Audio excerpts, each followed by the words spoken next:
जय श्री राम। आज हम बात करने वाले हैं अपने देश में प्राइवेटाइजेशन अभी हाल पर बहुत ज्यादा हो रहा है और इस प्राइवेटाइजेशन का बहुत ज्यादा विपक्षी पार्टियां विरोध कर रही हैं। ना तो जिसको इसके बारे में ज्ञान है वह भी विरोध कर रहा है और जो इसको इसके बारे में ज्ञान नहीं है वो भी विरोध कर रहा है, क्योंकि विरोधी पार्टियों के बहकाने में व्यक्ति आ जाता है कि भारतीय जनता पार्टी ने जे बेच दिया, सब कुछ बेच दिया, रेलवे स्टेशन बेच दिए, हॉस्पिटल बेच दिए, स्कूल बेच दिए, हवाई जहाज बेच दिए। आखिर ये बताइए कि इससे आपको हानि क्या है?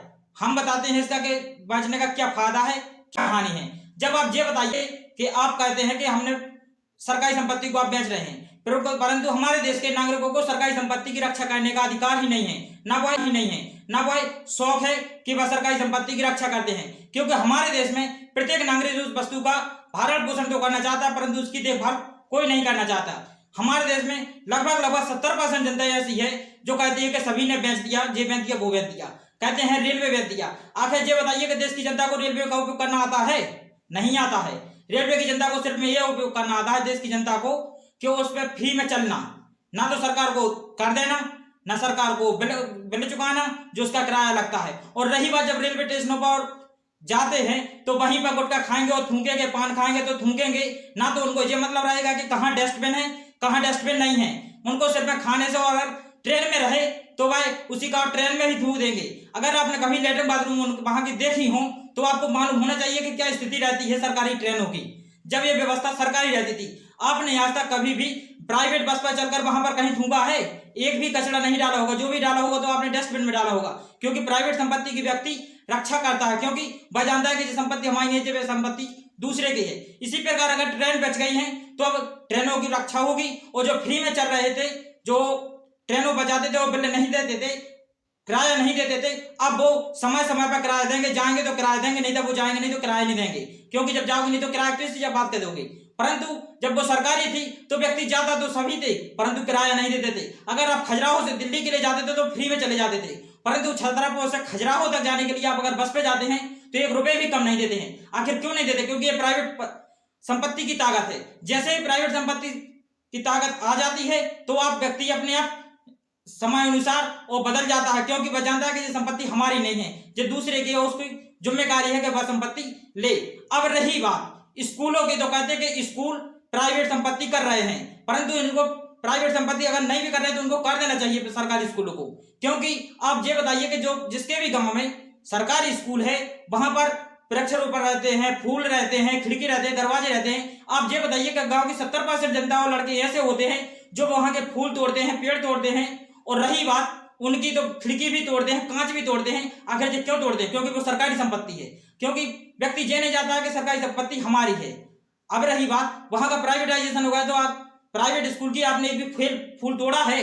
कभी किसी ने फूल नहीं तोड़ा होगा, क्योंकि जानता है कि अगर हमने प्राइवेट संपत्ति की नुकसानी की तो हमको FIR भी हो सकती है, हमको समस्या बन सकती है, जो हमारे परिवार को भी सका जा सकती है, हमको भी परेशान किया जाएगा, क्योंकि प्राइवेट संपत्ति को सब कुछ सुरक्षित रखना चाहता है, क्योंकि वो दूसरे की है।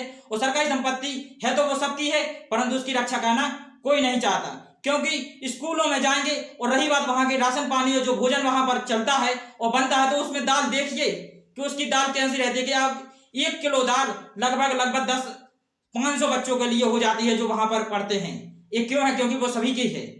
और जो स्कूल में रहती है प्राइवेट में, जिसमें आपको फीस देनी पड़ती है, वहां पर आपकी बच्चों की व्यवस्था कैसी रहती है? हमारे सरकारी स्कूलों के टीचर में आप जाइए तो बच्चे खेलेंगे, खाएंगे और घर आ जाएंगे, ना तो टीचर वहां पढ़ाएगा, कुछ नहीं होगा। अब रही बात स्कूल के प्राइवेटाइजेशन की, अब रही बात हॉस्पिटल की। हॉस्पिटल के लिए कहते हैं कि हॉस्पिटल प्राइवेट कर देंगे तो जो गरीबों के लिए समस्या होगी, परंतु गरीबों और किसी को उसकी रक्षा करने का अधिकार तो है, क्योंकि जब वो जानता है कि जब आपकी संपत्ति है तो उसकी रक्षा आप ही को करनी चाहिए, परंतु आप नहीं करते हैं। क्यों नहीं करते? जानते हैं कि ये हमारी नहीं है, हमको कोई समस्या नहीं है। आपने जब भी आप 3री और 4थी मंजिल वो हॉस्पिटल की बिल्डिंग बनी रहती है तो आपने जो गुटखा खाते हैं, कचरा फैलाते हैं, और जो वहां का व्यवस्था नहीं बना पाते। जो सफाई कर्मी रहते हैं, सफाई कर्मी जहां सफाई कर देता है, व्यक्ति वहीं कचरा फैला देता है। क्यों फैलाता है? क्योंकि उसको अपनी सरकारी संपत्ति की कदर नहीं है। और जब तक व्यक्ति सरकारी संपत्ति की कदर नहीं करेगा तब तक उस व्यक्ति को प्राइवेटाइजेशन कर देना चाहिए, क्योंकि भारतीय जनता पार्टी बहुत सही कार्य कर रही है कि जो प्राइवेटाइजेशन कर रही है। अब रही बात आखिर क्यों करते हैं? जनता को ये मतलब नहीं है कि जो संपत्ति हमारी है। जैसे ही हमने सरकारी हॉस्पिटल की बात कर रहे थे, तो अगर तीसरा मंजिल होगा तो व्यक्ति कहाँ थूकेगा मालूम है? जो उसका बीच का ग्राउंड रहता है, डस्टबिन में नहीं थूकेगा, गुटखा खाएगा शौक से, परंतु थूकेगा वो साफ सफाई कहाँ पे? आपको पूरी दीवारें वहां की लाल दिखाई देंगी, और जो पार्किंग रहेगी वो पूरी लाल दिखाई देगी। आखिर ये क्यों है? आपको हॉस्पिटल है, आप ही की दवाई होती है, फिर आप सही व्यवस्थित जगह पे क्यों नहीं होते? पूरा लाल रहता है। और आपने कभी प्राइवेट हॉस्पिटल में गए हो तो आपने कभी ये भी, जो आप गुटखा खाते हो उसका खोखा नहीं फेंकेंगे बाहर? कि खोखा भी अगर बाहर फेंकते हो तो नहीं फेंकेंगे।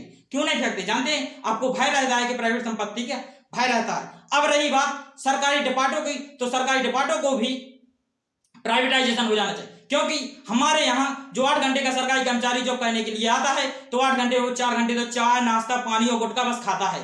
वो घर पर एक भी बार गुटखा नहीं खाएगा, परंतु सरकारी जब जॉब के लिए जाएगा तो कम से कम हर 1 घंटे में वो 4 बार गुटखा खाएगा और 2 बार चाय पिएगा और 4 बार चाय पिएगा। काम करेंगे, सैलरी देंगे 8 घंटे की, काम करेंगे 4 घंटे। और जहां मजदूरी के लिए व्यक्ति जाता है उसको 200 रुपये मिलते हैं, और वो पुख्ता 8 घंटे काम करता है, उसको आधा घंटे के लिए सिर्फ भोजन करने का समय मिलता है। वो इतनी ईमानदारी से काम करता है प्राइवेटाइजेशन की जगह पे, जहां व्यक्ति प्राइवेट जॉब के लिए जाता है। अब रही बात सरकारी कर्मचारी और प्राइवेट कर्मचारी, तो प्राइवेट कर्मचारी को देखिए आप कितनी मेहनत करते हैं। प्राइवेट कंपनी में और प्राइवेट स्कूल में, प्राइवेट किसी भी जगह हो, उसको 4, 6, 8, 10, 15 हजार रुपए मिलेंगे, परंतु वह समय पूरा देगा। उसका जोजन नहीं, क्योंकि वो जानता है कि भैया हम यहाँ काम करने के लिए आते हैं, इसलिए हमको यहाँ काम करना है। और सरकारी कर्मचारी रहता है तो वो कहता है क्या टेंशन है, सरकार की फीस आ ही रही है, सैलरी हमको मिल ही रही है, क्या हमको परेशान है, काम आज नहीं हुआ काल होगा। उनके ऊपर कोई दबाव नहीं रहता है। दबाव इसलिए नहीं रहता है कि नीचे से लेकर ऊपर तक जो जितनी मछली खाने लायक होता है वह उतनी मछली खाता है। छोटी मछली और बड़ी मछली को, बड़ी मछली और छोटी मछली को खाएगी, और छोटी मछली और छोटी मछली को खाएगी, और छोटी मछली और छोटी मछली को खाएगी। जिस प्रकार समुद्र का यही नियम लागू होता है, इसी प्रकार का हमारे सिस्टम में भी यही नियम लागू है। जिसको जितना खाना हुआ वो उतना खाता है, जिसकी जितनी हैसियत हुई है वो उतना पचाता है। इसलिए जब तक ये व्यवस्था रहेगी तब तक हमारी सरकारी संपत्ति की रक्षा नहीं हो सकती है। और जैसे ही यही चीज प्राइवेट हो जाती है तो सब व्यवस्थित रूप से चलने लगता है। क्योंकि अब अगर ट्रेन बिक चुकी है तो उनकी देखिए व्यवस्था कितनी है, रेलवे स्टेशन बिक गए तो वहां देखिए अब जाकर आपको यह महसूस होगा कि हम लगभग 5 स्टार होटल में भोजन कर रहे हैं। भोपाल का कमलापति रेलवे स्टेशन देखिए, आपको ये लगेगा कि हम 5 स्टार होटल में घूमने के लिए आए, वहां के स्टेशन देखकर। वो प्राइवेट संपत्ति है। रही बात सड़कों की, ग्राम पंचायतों में आप काम जाइए, अगर 1 लाख रुपए का काम आता है तो उससे वहां 10,000 15,000 रुपए का काम होता है, 80,000 रुपया और 85,000 रुपया खत्म हो जाता है। क्यों हो जाता है? क्योंकि ये सरकार का है। और जहां भी प्राइवेटाइजेशन से रोड डरता है तो वहां देखिए कि आपको गाड़ी चलाने में कितना आनंद आता होगा। जो हमारे यहाँ राष्ट्रीय मार्ग हैं ये सभी प्राइवेट है, तो देखिए आपको कितना आनंद आता है। आपकी गाड़ी गिलास भी धर देंगे चाय पीने वाला तो उसकी गिलास नहीं छलकेगी, उसका पानी नहीं छलकेगा। क्यों नहीं छलकेगा? क्योंकि ये प्राइवेटाइजेशन की ताकत है। आपको तो उसका विरोध बस तो करना आता है, परंतु आपको उसके लाभ और हानि से कोई मतलब नहीं है। आपको अगर विरोध करते हैं तो आपको इस चीज का भी मतलब होना चाहिए कि हम किस चीज का विरोध कर रहे हैं। आप विपक्ष के बहकावे में ना आइए कि उन्होंने जे बेच दिया है, जे बेच दिया, सब कुछ बेच दिया है। उन्होंने कुछ नहीं बेचा है। अगर जो बेचा है तो देश की संपत्ति के लिए ही बेचा है कि उसकी रक्षा हो सके, उसका सही से रख रखाव हो सके। क्योंकि हमारे देश की जनता को इतने ज्ञान नहीं है, ना इतनी समझदार है कि वह सरकारी संपत्ति की रक्षा करे। अब रही बात, अगर आपको सरकारी संपत्ति चाहनी है तो सरकारी संपत्ति की रक्षा तभी हो सकती है जब चाइना की तरह शासन रहेगा। क्योंकि अगर आपने कुछ भी किया है, 1 भी मिनट लेट गए तो आपकी जॉब चली जाएगी। उसी प्रकार का अगर यहाँ भी शासन चाहिए और सरकारी संपत्ति अगर आपको यहाँ भी चाहिए तो फिर चाइना जैसे शासन के लिए तैयार रहिए। अगर आपने 1 भी मिनट लेट कर दिया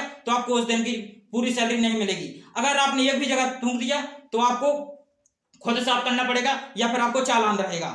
इसीलिए सभी को ये सोचना चाहिए कि अगर कठोर शासन चाहिए तो सरकारी संपत्ति रखने लायक है, अगर कठोर शासन नहीं चाहिए तो फिर प्राइवेटाइज संपत्ति रखनी चाहिए। क्योंकि प्राइवेटाइजेशन से कठोर भी नहीं होगा सिस्टम तो भी कठोर रहता है। और अगर सरकारी संपत्ति हो तो सरकारी संपत्ति की रक्षा जब तक नहीं हो सकती जब तक शासन कठोर नहीं रहेगा। अगर कठोर के लिए तैयार है तो सरकारी संपत्ति रहेगी। अगर यही कठोर शासन कर दिया जाए, जो स्कूल में कांच तोड़ते हैं, खिड़की तोड़ते हैं, पेड़ तोड़ते हैं और जो थूकते हैं और जो भोजन नहीं बनाते हैं, उनकी अगर सैलरी, अगर आपने 1 बार गलत कार्य किया तो 1 महीने की सैलरी अगर काट दी जाए ना तो आप लोगों का वहां कुछ नहीं करेंगे। चाहे वो कर्मचारी हो चाहे वो कोई भी हो, कुछ नहीं करेगा। और परंतु जो वहां पर नुकसान करेगा, आपने 1 भी फूल तोड़ा और आपको 1 महीने की सजा दे दी जाए ना, पुलिस पकड़ के ले जाए, तो आप कुछ नहीं करेंगे। क्यों नहीं करेंगे? जानते हैं कि भैया भय है, अगर वो पुलिस आएगी तो वो हमको मारेगी। परंतु आपको ये नहीं करना है। आप तो चाहते हैं कि हमको स्वतंत्रता उसी प्रकार की रहे, हमारे ऊपर किसी का अंकुश न रहे। तो हम ऐसा कैसे हो सकता है? या तो आप सरकारी संपत्ति चाहते हैं तो उसकी संपत्ति काटने के लिए शासन को आपको डिसिप्लिन में लाना पड़ेगा, और डिसिप्लिन बिना भय के और बिना ताकत के नहीं आता है। अगर आपको डिसिप्लिन में रहना है तो फिर शासन को मजबूत आपके ऊपर डिसिप्लिन में लाने के लिए आपको करना होगा, और आप फिर शासन का विरोध